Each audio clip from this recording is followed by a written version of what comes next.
So welcome to जिज्ञासा education. तो पिछला क्लास हमारा था क्लास नंबर 1 बेसिक्स का। तो आज जो क्लास होगा हमारा क्लास नंबर 2 होगा, उसमें हम लोग सीखेंगे बेसिक अकाउंटिंग टर्म्स। ठीक है, और इसमें हम लोग जानेंगे और भी अकाउंटिंग टर्म्स के बारे में। जो पिछला क्लास में मैंने बताया था 8 इंपॉर्टेंट एलिमेंट्स ऑफ अकाउंट्स, वो तो हमने सीख लिया। उसके अलावा भी बहुत सारे अकाउंटिंग टर्म्स है जिन्हें हमें सीखना बाकी है, तो वो हम लोग यहाँ पे पढ़ेंगे। ठीक है, तो एक एक करके हम लोग स्टार्ट करते हैं बेसिक अकाउंटिंग टर्म्स। तो प्लीज आप लोग जो जो पढ़ते जाइएगा वो नोट करते जाइएगा। ठीक है, और please do like share and subscribe for motivation so that I could make more videos. तो पहला आता है हमारा बिजनेस ट्रांजैक्शंस। तो बिजनेस ट्रांजैक्शन होता क्या है? तो business transaction is the financial transaction between two parties, ठीक है, and which is recorded in the books of accounts. Financial transaction क्या होता है? जो भी ट्रांजैक्शन मनी से रिलेटेड हो उसको हम लोग फाइनेंशियल ट्रांजैक्शन बोलेंगे। Any transactions related to the money, मतलब फाइनेंशियल का मतलब ही आ जाता है आपका मनी। ठीक है, जैसे दो पार्टीज के बीच फाइनेंशियल ट्रांजैक्शन हुआ। फॉर एग्जाम्पल, आप गए एक दुकान, वहां पे जाके आप एक बॉल खरीद रहे हैं, क्रिकेट बॉल, और आप उसको 50 रुपीज दे रहे हैं दुकान वाले को। ठीक है, तो दुकान वाला 50 रुपीज लेके आपको एक बॉल दे रहा है, तो वो क्या हुआ? वो एक फाइनेंशियल ट्रांजैक्शन हुआ। ठीक है, क्योंकि उसमें मनी इन्वॉल्व है। ठीक, तो उसी को हम लोग बोलेंगे एक बिजनेस ट्रांजैक्शन। जहां पे एक फाइनेंशियल ट्रांजैक्शन इन्वॉल्व हो दो पार्टीज के बीच में और सामान का लेन देन हो, तो उसको हम लोग बोलते हैं बिजनेस ट्रांजैक्शन। दूसरा पॉइंट हमारा आता है अकाउंट। तो अकाउंट क्या होता है? It is the summarised record of transactions written in one place. अब जैसे कि एक बिजनेसमैन है, एक दुकानदार है, दुकानदार भी एक बिजनेसमैन हुआ। तो दुकानदार क्या कर रहा है कि अपना जितना भी सेल कर रहा है, वो सेल जितना भी कर रहा है प्रोडक्ट्स को, वो सारे ट्रांजैक्शंस को एक जगह में लिख के रख रहा है। जैसे कि आप लोग दुकान जाओगे तो जैसे ही दुकान वाला आपको सामान देगा तो वो नोट करता है एक कॉपी में, तो वो उसके लिए वो कॉपी एक अकाउंट हो गया जिसमें सारा ट्रांजैक्शन एक जगह रिकॉर्डेड है। ठीक है, तो उसके लिए आसानी होता है सारा ट्रांजैक्शन देखना, एंड में प्रॉफिट या लॉस निकालना। ठीक है, तो ये प्रॉफिट लॉस निकालने वाला चीज हम लोग आगे सीखेंगे। तो यही हम लोग का अकाउंट होता है, जहां पे सारे ट्रांजैक्शन को इकट्ठा करके एक जगह रख दिया जाए। ठीक है, और तीसरा आता है हमारा कैपिटल। कैपिटल क्या होता है? जैसे अब हम लोग दुकानदार का जब एग्जांपल ले ही रहे इतना सारे चीज में, तो दुकानदार का ही एग्जांपल लेते हैं कैपिटल में। अब कोई बंदा है जो दुकान स्टार्ट करना चाहता है, कोई भी तरह का दुकान स्टार्ट करना चाहता है, तो हर एक चीज का दुकान स्टार्ट करने में अलग अलग लागत लगता है। तो लागत मीन्स कैपिटल, अलग अलग अमाउंट लगेगा कोई भी बिजनेस स्टार्ट करने में। जैसे कोई बंदा हुआ, उसको क्लोथ का बिजनेस स्टार्ट करना है, तो उसको 2 लाख रुपया या 3 लाख रुपया या 5 लाख रुपया कुछ भी अमाउंट लगाना पड़ेगा। स्टार्टिंग में उसको इन्वेस्टमेंट करना पड़ेगा। ठीक है, तो वो क्या करता है? 5 लाख रुपया पूंजी लगाता है, उसके बाद वो अपना बिजनेस खड़ा करता है। तो वो जो 5 लाख रुपया वो लगाया, वो कैपिटल हो गया। ठीक है, तो कैपिटल का डेफिनेशन क्या है? The amount invested bye the proprietor in the business is called capital. It may be in the form of money or may be in the form of asset. Proprietor का मतलब क्या हुआ? Owner, जो business open कर रहा है। ठीक है, अब यहाँ पे एक लाइन आ रहा है, it may be in the form of money और it may be in the form of asset. मतलब आप पैसा भी लगाओ। ठीक है, ऐसा नहीं ना है कि बस पैसा लगाने से आपका बिजनेस स्टार्ट हो जाएगा। आपको बिजनेस स्टार्ट करने के लिए प्रॉपर सेटअप चाहिए। ठीक है, तो सेटअप के लिए हमें बहुत सारे एसेट्स का जरूरत पड़ेगा। जैसे मान के चलिए आपको दुकान खोलना है। ठीक है, आपको दुकान खोलना है तो आपको फर्नीचर्स का जरूरत पड़ेगा। ठीक है, जनरेटर का जरूरत पड़ेगा, इलेक्ट्रिसिटी कट ऑफ ये वगैरह होता है तो लाइट वगैरह चल जाता है तो जनरेटर या फिर इन्वर्टर का जरूरत पड़ता है। तो ये सब मशीन हमारा एसेट हो जाता है। ठीक है, ये सब मशीन हमारा एसेट हो जाता है। तो वही यहाँ पे कहा जा रहा है कि कैपिटल मनी के भी फॉर्म में रहेगा और कैपिटल एसेट्स के भी फॉर्म में रह सकता है। ठीक है, तो ये 3 चीज हमारा कंप्लीट हो गया।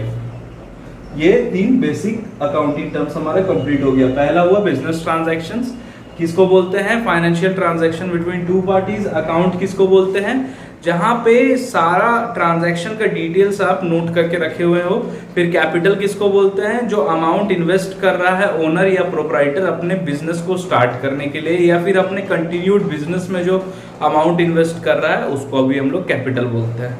ठीक है, तो हमारा नेक्स्ट पॉइंट आता है, या फिर चौथा नंबर में जो पॉइंट आ रहा है वो है ड्राइंग्स।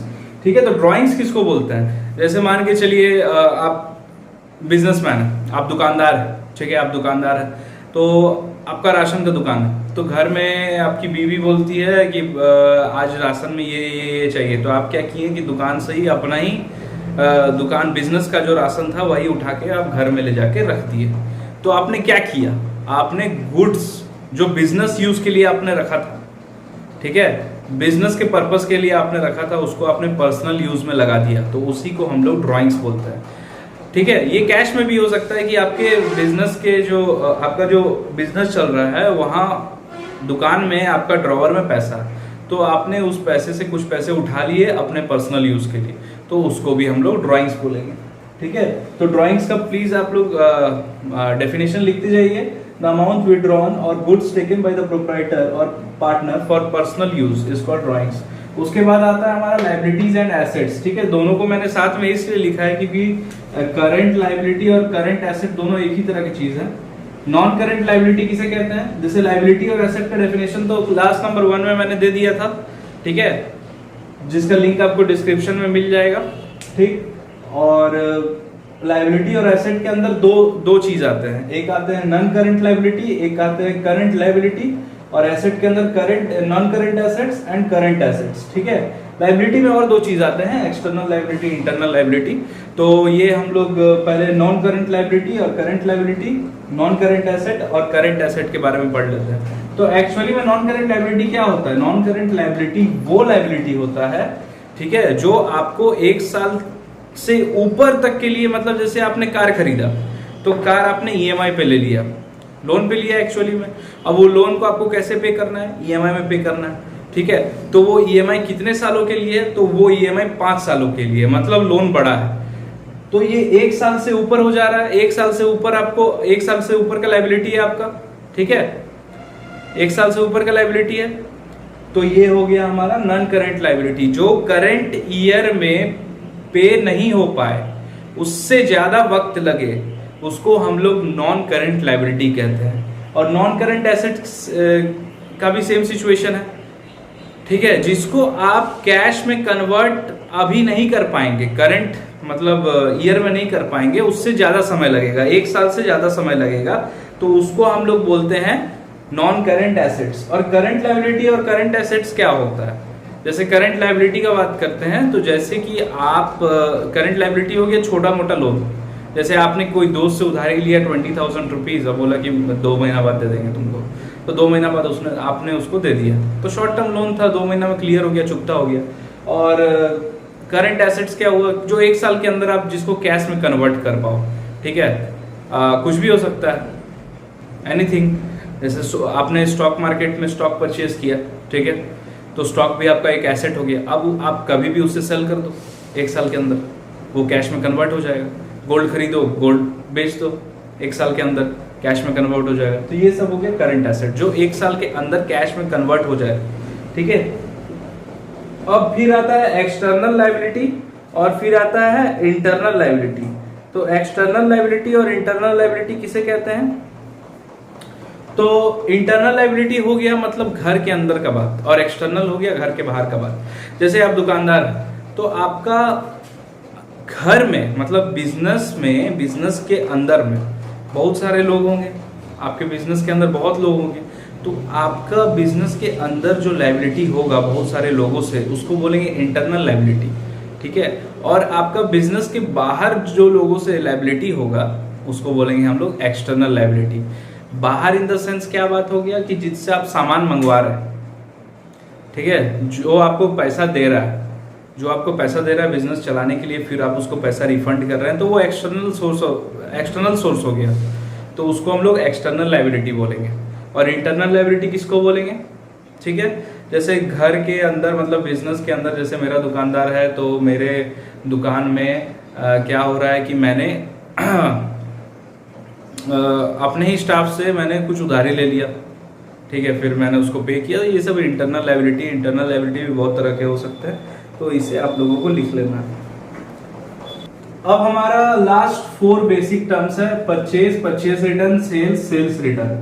तो हम लोग जानेंगे कि परचेज क्या होता है। परचेज मतलब हम लोग को सभी को पता है कि खरीदना होता है, तो आप खरीद किस लिए रहे हो, आपका इंटेंशन क्या है, वो हमें जानना है। तो परचेज आप कर रहे हो कोई गुड्स, आपका इंटेंशन है कि मुझे इसे वापस बेचना है और प्रॉफिट कमाना है, या फिर मुझे इसे कन्वर्ट करना है फाइनल गुड्स में, फिर इसे सेल करना है, तो उसको हम लोग प्रॉपर अकाउंट्स के टर्म में परचेज कहते हैं। जब आप परचेज कर रहे हो with the intention to sell, ठीक है, या फिर आप परचेज कर रहे हो with the intention to convert it in final goods and then to sell, तो वो हमारे अकाउंट्स के टर्म में परचेज कहलाएगा, ठीक है।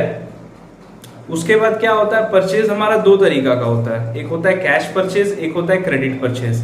कैश परचेज किसे कहते हैं? कैश परचेज मतलब जैसे कि आपने दुकान गया, आप दुकान गए, दुकान में आपने कोई सामान लिया और सामान के बदले में आपने कैश दिया, ठीक है, तो वो हो गया हमारा कैश परचेज। फिर आप दुकान गए, फिर दुकान के बदले दुकान गए और दुकान में सामान के बदले आपने कैश नहीं दिया, बोला कि भैया नोट कर लीजिएगा डायरी में, तो आपने क्या किया, आपने क्रेडिट में सामान खरीदा, आपने उधार में सामान खरीदा, ठीक है, तो इसे कहेंगे हम लोग क्रेडिट परचेज, ठीक है।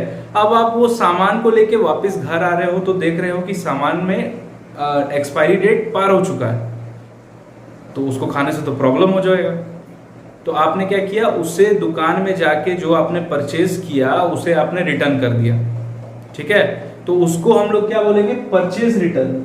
गुड्स परचेज में be return to the seller for any reason is called purchase return. मतलब आपने जो सामान खरीदा, ये हम लोग कस्टमर के कॉन्टेक्स्ट से देख रहे हैं। परचेज वाले जो दो पॉइंट है, परचेज और परचेज रिटर्न, ये हम लोग कस्टमर के कॉन्टेक्स्ट से देख रहे हैं कि कस्टमर ने सामान खरीदा, सामान उसको पसंद नहीं आया या कोई भी रीजन हुआ, उसने सामान को रिटर्न कर दिया, परचेज को जो किया था सामान उसे रिटर्न कर दिया, तो वो क्या कहलाएगा, परचेज रिटर्न, ठीक है। उसके बाद आता है हमारा सेल्स एंड सेल्स रिटर्न। तो सेल्स और सेल्स रिटर्न जो है वो हम लोग दुकान वाले के पॉइंट ऑफ व्यू से देखेंगे, ठीक है, दुकान वाले के कॉन्टेक्स्ट से देखेंगे। तो सेल क्या हुआ, जब भी आप कोई सामान बेचने के लिए ला रहे हो टू अर्न प्रॉफिट, उसे ही हम लोग सेल्स ऑफ गुड कहते हैं, ठीक है। आप जो सामान बेच रहे हो, क्यों बेच रहे हो, क्योंकि आपको इनकम कमाना है, इनकम से प्रॉफिट कमाना है, सिंपल सा बात है। अब जैसे मैं दुकान वाला हूँ, मैंने सामान बेच दिया, ठीक है, अब उस सामान में कस्टमर को कुछ खराबी नजर आया या फिर उससे पसंद नहीं आया आगे जाके, तो उसने सामान लाया और मुझे रिटर्न कर दिया, ठीक है, तो मैंने जो सेल किया था वो वापस रिटर्न हो गया मेरे पास, तो इसे हम लोग बोलेंगे सेल्स रिटर्न, ठीक है। Goods return by the purchaser is called sales return.